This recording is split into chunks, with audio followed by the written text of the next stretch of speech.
நம்ம பொங்கலை பத்தி நம்ம பேசுவோம். தேர்தலுக்கு தேர்தல் பொங்கல் நினைவு வரக்கூடியவர்களை பற்றி பேசி பயனில்லை. மக்களுக்கு அவங்க யாருன்னு மிக தெளிவாக அடையாளம் தெரியும். அதனால மக்கள் இதையெல்லாம் நம்பி ஏமாறக்கூடியவர்கள் தமிழ்நாட்டில் யாருமே இல்லை.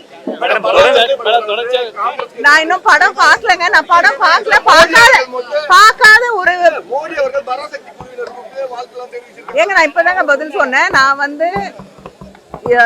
படத்தை பார்க்கல.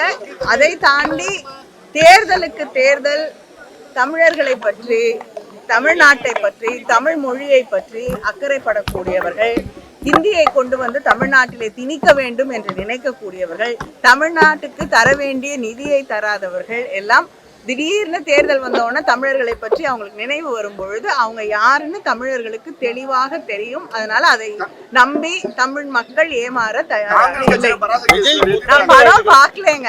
ஒரே நாடு ஒரே தேர்தல் தொடர்பா கருத்து கேட்கறது சொல்லிட்டு மத்திய அரசு தமிழக கேட்டிருக்கதா என்னங்க? ஒரே நாடு ஒரே தேர்தல் தமிழகத்துடைய கருத்து என்னவா இருக்கு? இல்லைங்க, தெளிவாக முதலமைச்சர் அவர்களும் தமிழ்நாடு அரசும் தெளிவாக இதை நாங்கள் எதிர்க்கிறோம் என்பதை தெளிவாக எடுத்து சொன்னோம். தொடர்ச்சியா ஒரு 4 மாதமாக இந்த சினிமா அரசியல் அப்படியே போயிட்டு இருக்கு. என்ன காரணம்? சென்சார் போர்டுன்றது ஊடகத்துறையினர் அதை சினிமாவையும் அரசியலையும் கலக்க தொடங்கும் போதுதான் பிரச்சனை வருது. நீங்க தான் அதுக்கு தேவையில்லாம ஒரு முக்கியத்துவத்தை தந்து கொண்டிருக்கீங்க. அரசியல் தலைவர்கள் தான் சினிமா பத்தி விமர்சிட்டே இருக்காங்க. இப்ப ராகுல் காந்தி விஜய் இல்ல முதலமைச்சர் அவர்களும் ஒரு படம் இப்ப முதல்ல எடுக்கப்பட்ட தலைவர் கலைஞர் அவர்களோட பராசக்தியே சென்சர்ல எந்த அளவுக்கு பாடுபடுத்தப்பட்டு அது வெளியிடப்பட்டது என்று நமக்கு எல்லாம் தெரியும்.